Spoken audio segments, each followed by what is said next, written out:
Okay. So everyone, welcome to our first Chat to a Champ for our 2018 PyeongChang Winter Program. It's quite interesting how many times technology will work exactly as you want it to until you actually There it is. There we go.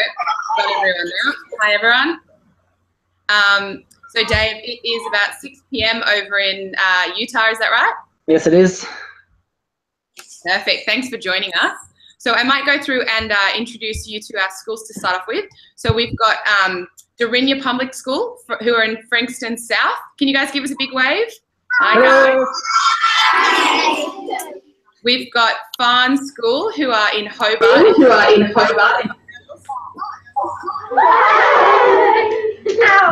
And we've got Loddon School, who I have somehow put on mute, but I will work out how to get them off. They are in Dingy in Victoria. Can you guys give us a wave as well? Hello, welcome. Okay, good. I'm glad I've got technology working. So, and a big welcome to our Dave Morris, who is hoping to go to his 3rd Olympics.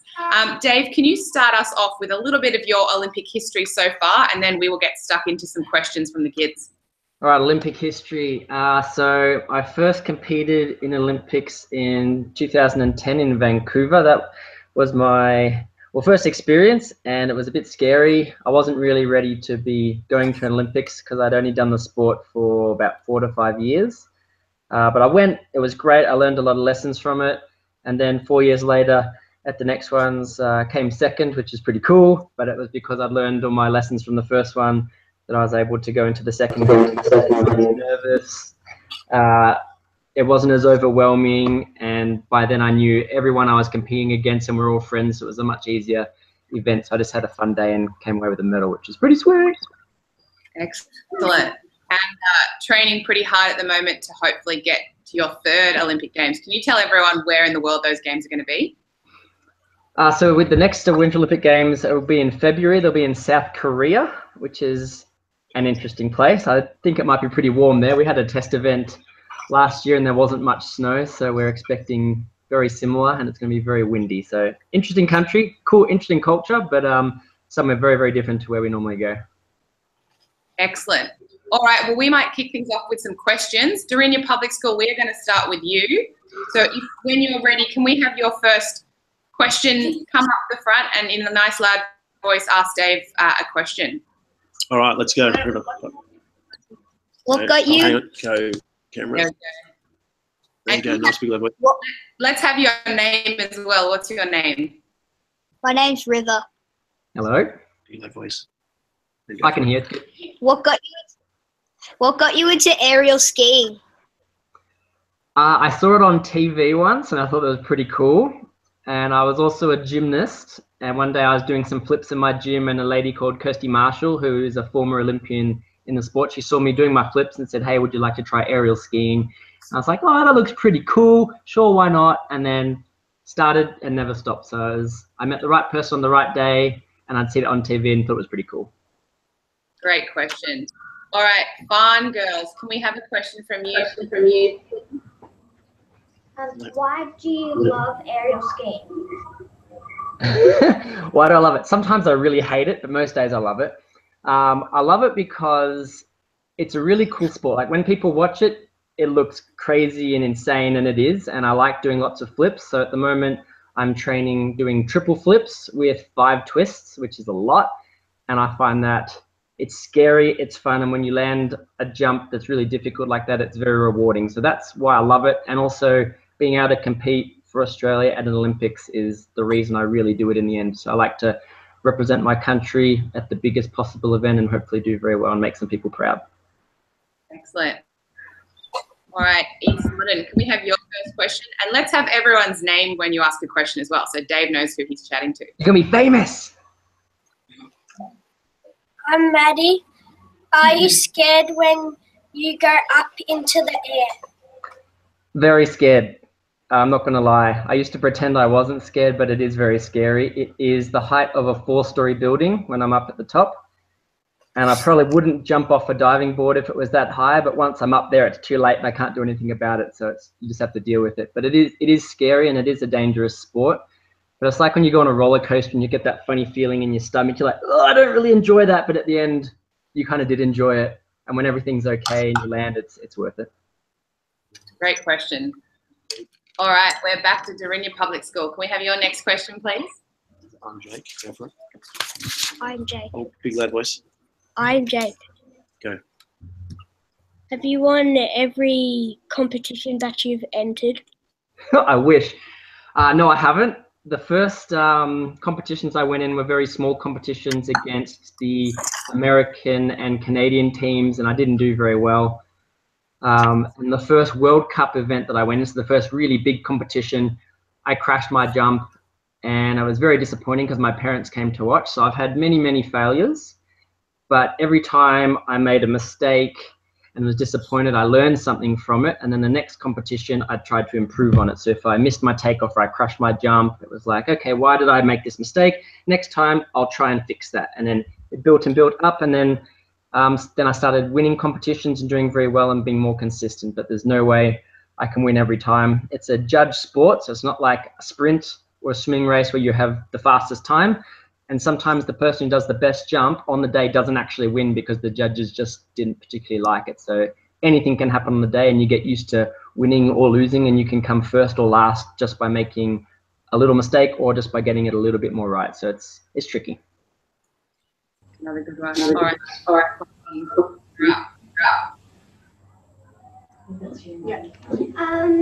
My name is Molly, and how do you prepare yourself for a race? How do I prepare myself? I want to wake up in the morning, get some of this action.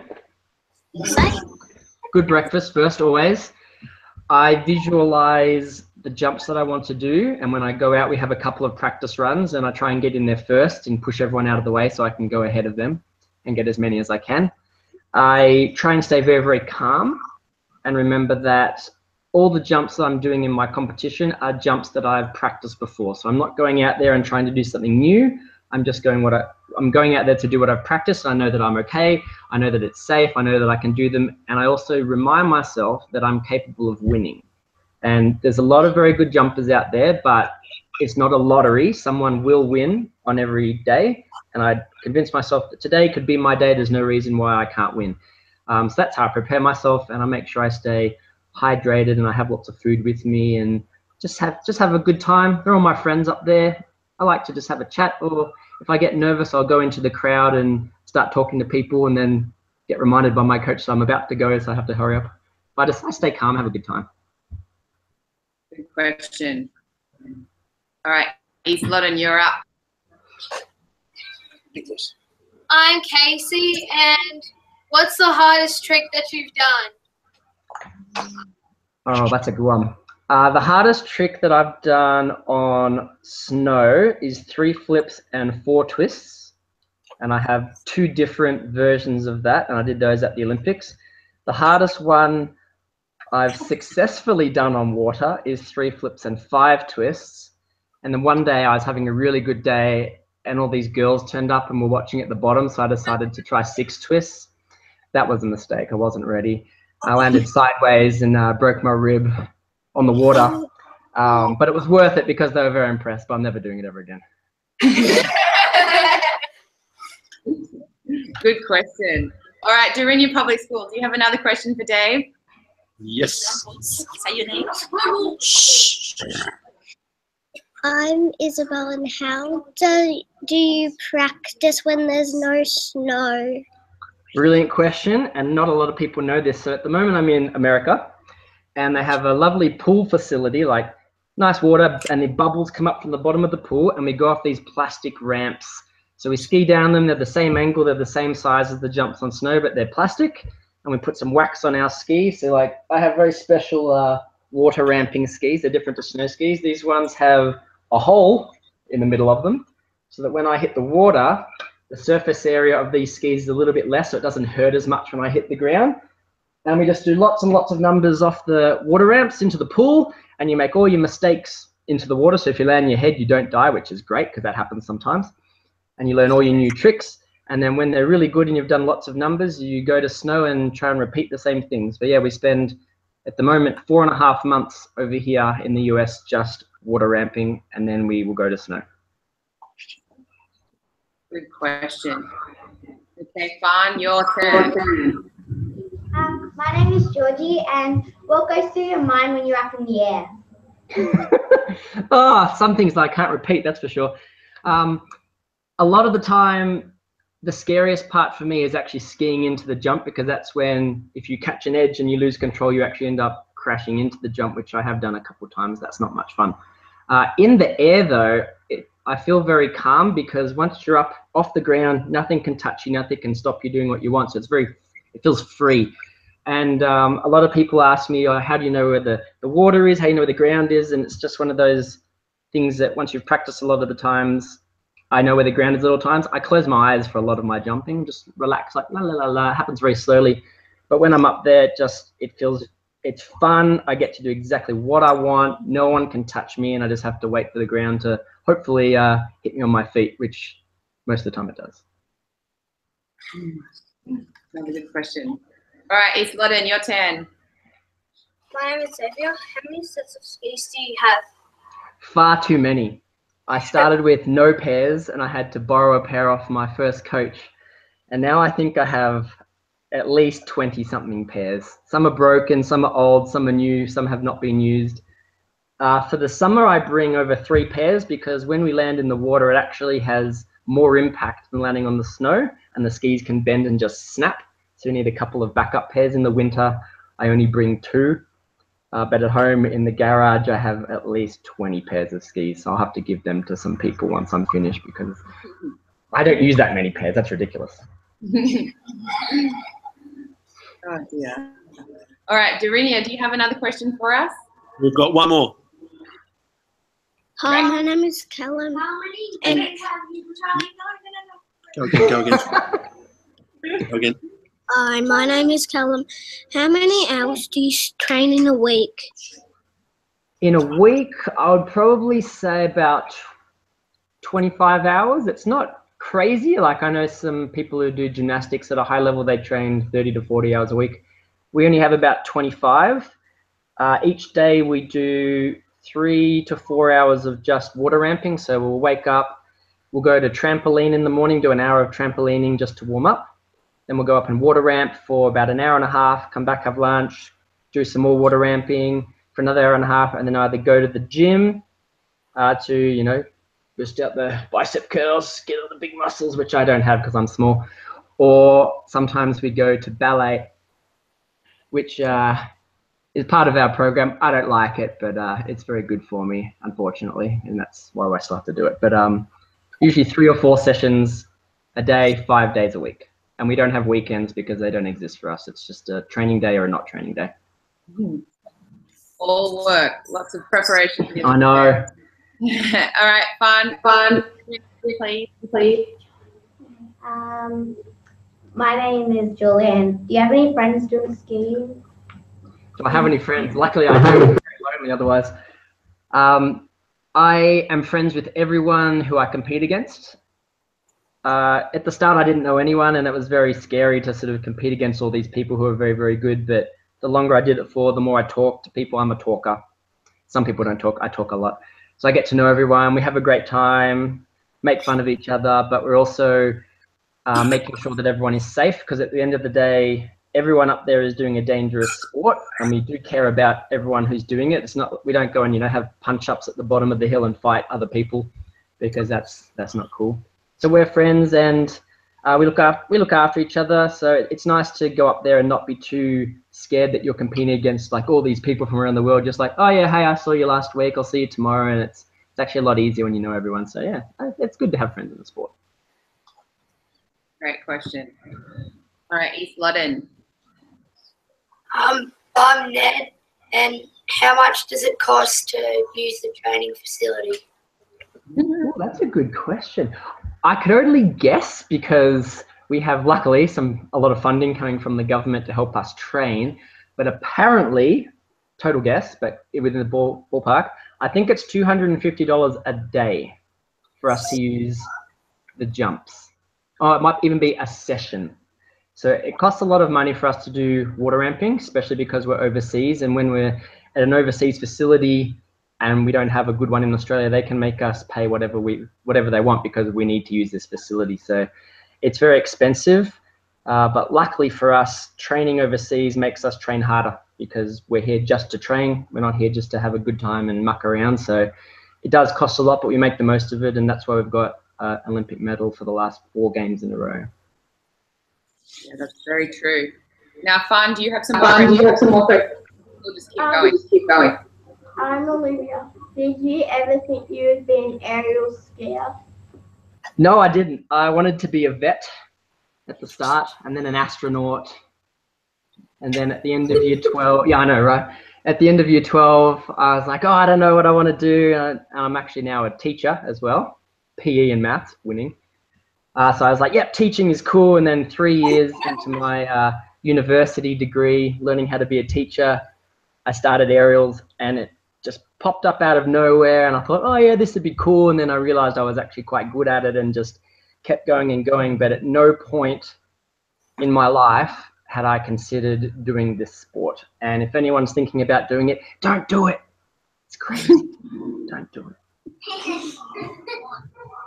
It hurts too much. It's too scary. East London, do you have some more questions for us? I'm Amy, and what uniform do you have to wear? When we are competing, we have a one-piece suit. It's basically, so normal people when they go skiing wear pants and a jacket. Our one's a one whole outfit, which looks really silly, but when you're in -20, -30 degrees, the fact that there's no gaps keeps you a lot warmer. And when you lift your arms up, the whole suit sort of lengthens out and gets straight, so it makes you look straighter in the air, which is very nice. So we have a uniform. I don't have it here with me because we're now summer training, but most of the pictures from anything that I do on snow is our actual uniform, and we have to get it tailored so it fits us, so it's not too baggy, because if it's too loose, that means we have to come in faster because the wind will slow us down. So you want it tight fitting, but not too tight so that you rip it when you land, because I don't want my butt blowing out the back when I land. It happens, just not to me, luckily. Hi, my name's Evie. Did you do normal skiing before you started to aerial ski? Yes, I've actually been skiing since I was probably not very good, and I was skiing between my dad's legs, and I've got a picture of him just helping me along. I think I could now do that with him. But I've always skied, and I've always been a gymnast, and that was just the perfect combination. So when I started the sport, I didn't have to learn to ski. A lot of the girls who are recruited onto the team now have never skied before in their life. So they've never seen snow, but they're gymnasts or trampolinists or divers, which is fine.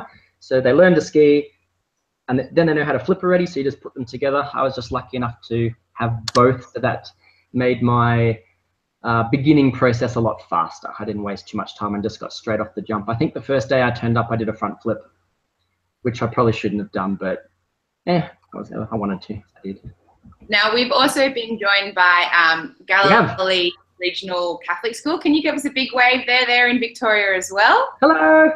Hello. So we might actually start with some questions from you if you're ready to go, because we've had some questions from the other schools. So are they on mute? They might be. They are, because their echo is on, but I will unmute them when they're ready to go. So if you want to come to the front and ask David a question, say your name in a big loud voice, and then whatever you'd like to ask him, he will answer for you. What is your favorite jump? My favorite jump? Oh, I have 2, actually. One is, they're both 3 flips and 3 twists. One of my favorite ones is called a full. It's a full twist, and then a full twist. And I like this one because basically when I come off the jump, I start spinning, and then I just relax for the rest of the jump, and it keeps flipping and twisting, and I can just stay still and just watch the ground go around and just land. It's a cool looking jump, and it's very easy to do. And the other one is called a lay double full, which I know sounds complicated. It's a straight flip in the first flip, so no twist, and then it goes into a double twist very quickly, and then slows down for a full twist on the way out. And I like that one because it's like really relaxed, and you get up in the air, then you go and spin really fast and then relax again. And it looks cool and it just feels really awesome to do. They're my favorite ones. Great question. All right, East Loddon, do you have another question for us? Yes. Hello, my name is Isaac. Do you go to watch the other events? At the Olympics? Yeah. I do once my competition is over. So I think in Sochi, I didn't really watch anyone else because when you see people winning or failing, it can get into your brain like, oh, what if I fail, or all this stuff, and it can add extra pressure. So before my competition, I'll watch it on the TV, but I won't actually go and watch in person because it takes energy to go to a competition. You get all excited or you get all nervous, and I want to spend all my energy on me. But once my competition is over, I went and watched as many as I could to support the rest of the team because that's what I would hope they would do for me.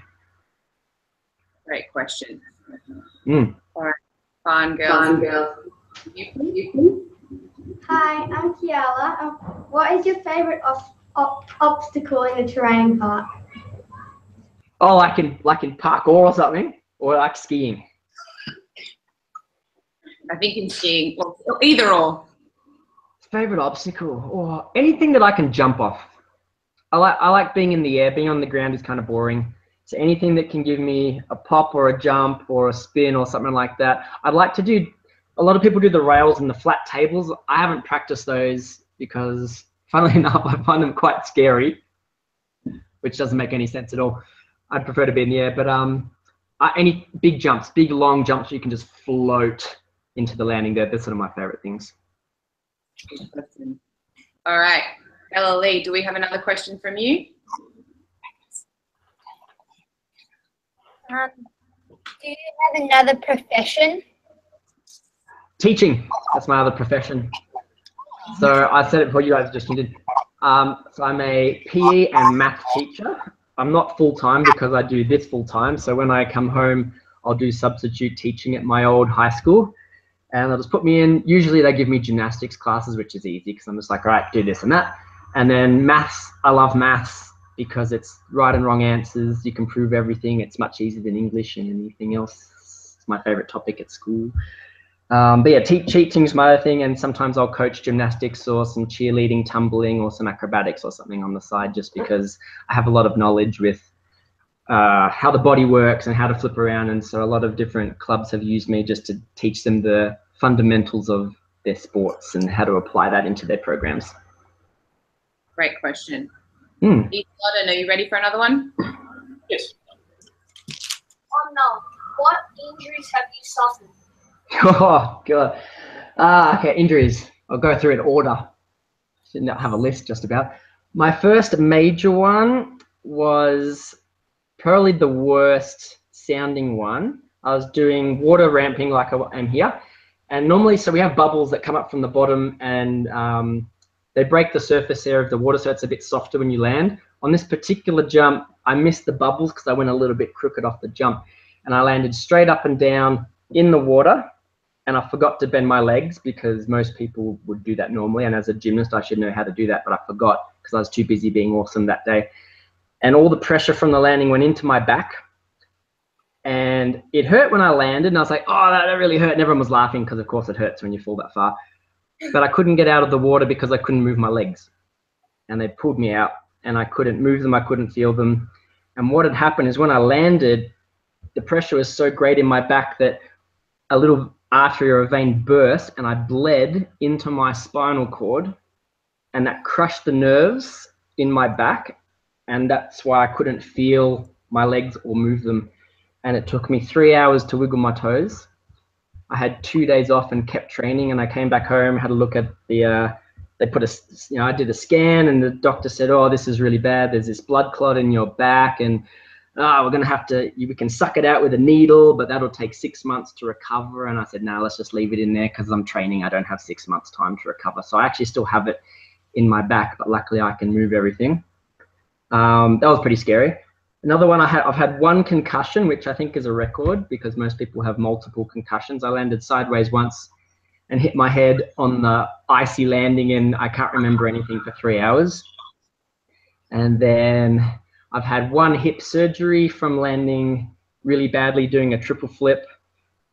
And that took me about 6 months to recover from. And that wasn't super fun. It's still a little sore sometimes, and I have some issues with it, but it's all stable. And the more rehab I do and the stronger I get, the less these problems happen. And the more experience you get, the less injuries sometimes. So I've had some good ones. They've been big ones. And there's like little tiny ones like, oh, my muscle is a bit sore here, or my joints are a bit sore because I'm getting old now. I should probably just stop. So they're little mini injuries, but the big ones are those other ones. Good question. Okay, fine. You are up. You are up. Hi, my name's Tia, and my question is, have you ever skied in Tassie? No, I've never skied in Tassie, actually. Is it good skiing there? I should come and try if there is. I actually haven't skied in Australia for maybe 8 years now, because we come here for the American summer, which is Australia's winter, and then we come back here into the Northern Hemisphere for the winter. So we spend very little time in Australia. I think once I'm finished with the sport, I'll do a bit more skiing at Bulla, and yeah, maybe I'll come to Tassie, try that out if they've got some good stuff there. All right, Galilee, your turn. How long do you train for every week? Every week, 25 hours a week, 5 hours every day, depending on what particular day it is. And sometimes my workouts go for a lot longer because I like to lift really heavy weights because I want huge muscles, because I don't have big legs. I have the smallest legs on my team, and my team is all girls. That's embarrassing. I need to work on that. So usually the longest sessions are the gym sessions, but otherwise we actually jump for 3 hours a day. In the winter, it's even shorter. We only do one session a day in the winter, and it's probably only about an hour or 2 hours long, followed by a gym session. So the winter, we do a lot less training. We do all of our work in the summer, so that the winter's really easy. Great question. East London, you are up. Hi, I'm Holly. And how high do you go?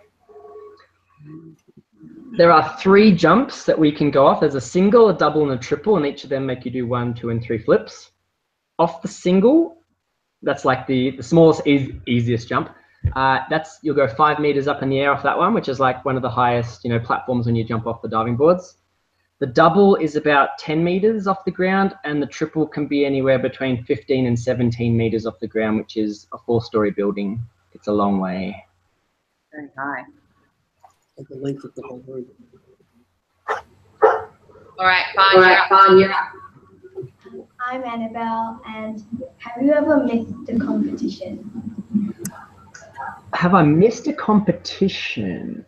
I missed a couple because of injury, and sometimes we strategically don't go to one so that I can do well in another one. So this year is the Olympic season, and it's at the end of the season, so a lot of people get very tired, and so do I, tired by the end of the season, and then that's the biggest competition of the year. So sometimes you'll take off the competition before the Olympics, or 2 competitions before the Olympics, so you're recovered and you have energy so you can perform at the big one. I've done that once or twice. It worked out very, very well. I try not to miss too many because each one is a good practice, even if I don't do my hardest skills. So if I'm not feeling great, maybe I'll do some easier skills and sort of use that as a easy week recovery. But the only reason I'd miss it would be injury or strategy. But in our sport, leading up into the Olympics, all the other countries have to qualify to go. You can't just turn up. So each competition I turn up to, every time I beat people, that might keep them from getting to the Olympics, which sounds really terrible, but I do want to win. And the less people that turn up, the easier it is for me. Sounds rough, but that's just how it works. That's thoughtful. All right, Galilee, do we have another question from you? Do you have any phobias of swimsuits? I have, okay, you're gonna love this one. I have a phobia. I'm really scared of deep water. Like a pool is fine because I can see the bottom. I'm talking like the ocean or a lake where the bottom, you can't see it. And I'm absolutely convinced there's a giant sea monster called Sharktopus that wants to eat my legs off. So I can swim in a pool. I can go scuba diving because I can see, but if I was to like sit on a surfboard and have my legs dangling in the ocean, I would freak out because I'm pretty sure something's going to bite my legs off. I just can't do it. Superstitions, I put my skis on the same feet every time, and I have a thermal top. It's a white one, and I've got all my friends and family to sign it and write messages on it, and I wear that every single competition. Oh, that's cool. All right, we might take one more question from each one of our classes, because then I know some people, including your brother, have sent I know. So, East Loddon, do you have one last question for us? Yep. I'm Mason. How long did it take to learn the tricks you do in the Olympics? It took me 4 years, which is a very short time, and it was a dangerously short time. So when I started, I was told that I can be on the team if I make the Olympic finals, and I have to do these skills. So I went very, very quickly through the basics, and I wouldn't recommend people do that because it's very dangerous. So basically I was just launching myself off jumps and hoping to land facing forwards. And I managed to do it, luckily, but then the next year I messed up one, and that ended up as a hip surgery after that. So I didn't know what to do when stuff went wrong, but to get up to the skills, it took me 4 years. But then once I had the surgery, I had to redo it again, and it took another sort of 3 to 4 years. So really it probably took about 7 to be really good and confident in what I'm doing, not just lucky. Great question. Okay, Sandra. Hi, I'm Hannah. Who is someone you wanted to beat? There's a few people, and they're all my friends, which is really annoying. So the person who beat me at the Sochi Olympics, I want to beat him every week. He's amazing, and he deserved to win. But anytime I beat him, I feel pretty good about myself. There's some other people who have been really good over the years, and they were my idols when I first started. There's some of the people from Belarus and some of the Chinese guys, amazing jumpers. So the closer I got to catching up to them, the more I wanted to beat them. And when I did, they were very happy for me. But I was like, yeah, I finally beat someone who was good. And there's other people who are new at the sport who I don't want them to beat me because that would be embarrassing, because I should be beating them. So I want to beat them every single week. But really, you know, typical saying, I'd like to beat myself. Every major competition I've been to, the first Olympics I went to, I came 13th, and I wanted to do better than that the next ones, and I came 2nd. So now I've only got one more option, which is only to win. So that's a little tricky. But every week I try and do better than last week. I try and do a nicer jump. I try and get a higher score. But yes, it's nice to win. Can't win every week, but as because we're all friends, when you do win, people tell you how good you are, and that they've seen how hard you've been working. So it's nice when you win and your friends are around to tell you how great you are. Great question. And we'll have our last question from Galilee. What do you eat for a race? Depends on which country I'm in. So I'll always have my cereal in the morning. I love my Wheat Bix. See, got some always. Always have a good breakfast, and depending on the country, because like if we're in South Korea, we'll have some Korean meats and some sort of noodly things, or if we're in the US, I'll make myself some sandwiches because we can have access to the shops. If we're in, where's the other one, like Russia, the food there isn't always great, so you end up sort of having like bread and soup.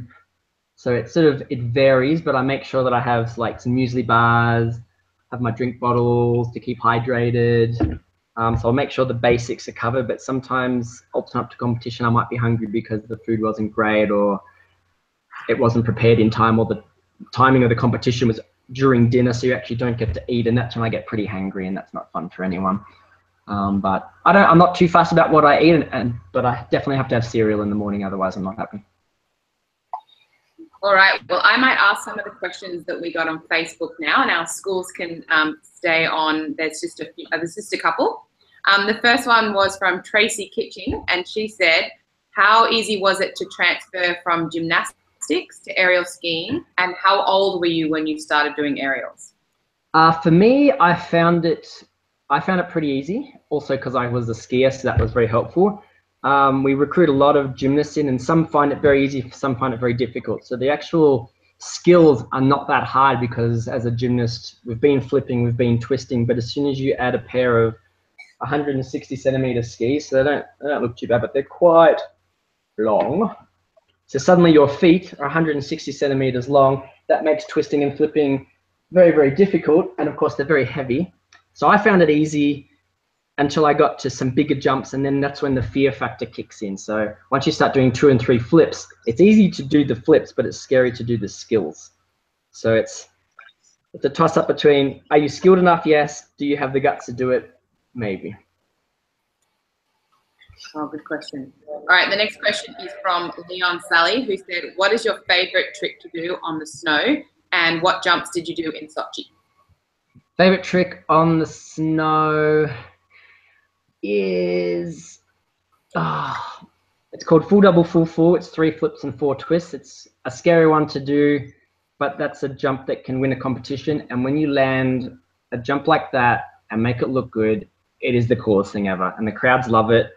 And you land and you're like, yeah, that's probably going to win today. And you just get your medal. Woo! So that's a pretty fun one. And the jumps at Sochi, I did 2 quadruple twisting, triple flips. I did 2 jumps, both had 3 flips, both had 4 twists. Luckily landed them both. They weren't my best ones ever, but some people made mistakes on that day, and that allowed me to get a medal. Yes. Very good. And our last question came from your brother, Peter Morris. Oh, here we go. First of all, what's it like having such a successful brother? And secondly, I wouldn't know because I think I have 2 sisters. My brother's actually a doctor. He's very successful, and he likes to think that I should just go and like break some bones because then he can fix me up. But no, that's not gonna happen. And his second question, which is a very good one, was, what do you think it's going to take for you to win a gold medal at the next Olympics? And do you have a chance? Okay, to win a gold medal in PyeongChang, I think I'm going to have to do 3 flips and 5 twists because that's what won Sochi. I am now currently practicing that, and do I have a chance? Yes, I honestly believe I do. I took 1 year off after the last Olympics, and I came back because I believed I had a chance to equal it or do better, because I don't just turn up here for fun, because it's not always fun. It's very hard training. It's my job. It's a full-time thing, and sometimes I really hate it. So I thought, yeah, you know what? I can come and represent Australia again, get to a 3rd Olympics, hopefully make the finals and have a shot at a medal.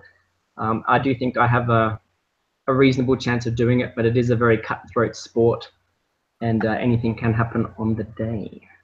I actually do have one more question. Someone wrote one to me at the last minute. Oh, good. Yep. Steph Fabian, she says, what motivates you to get up and do what you do every day? Which is a very tricky question, actually. I like doing flips.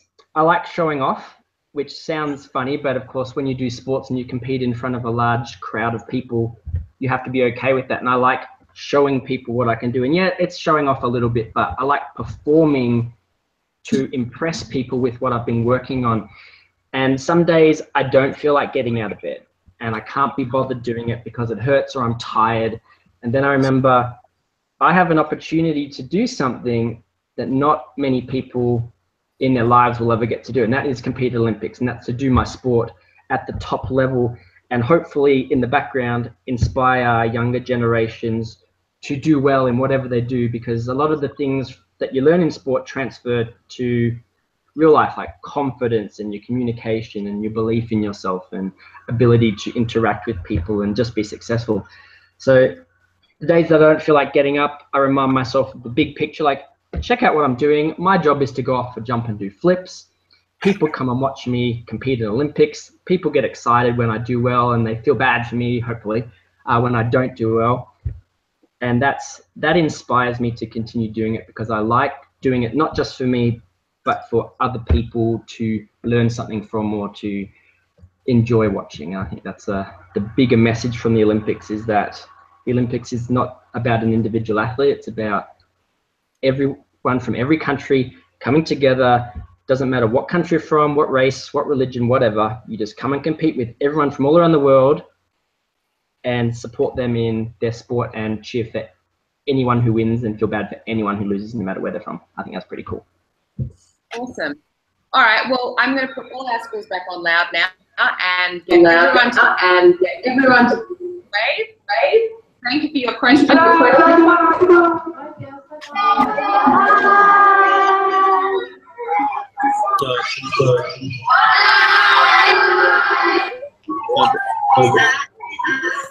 All righty. We are all going to talk to Dave again in a few months' time and check in and see how his training's going and seeing how all of his preparations for the Olympics are going. And then all of you are very lucky that you're going to speak to him, hopefully when he's won a gold medal in Korea as well, and we can figure out how that was. So Dave, For now, I've got a gold cookie. That'll do. That tastes better than my medal anyway. Oh, wow. All right. Thanks, everyone. Have a good day at school. Have a good day training, Dave. Thank you. Catch you later. Bye.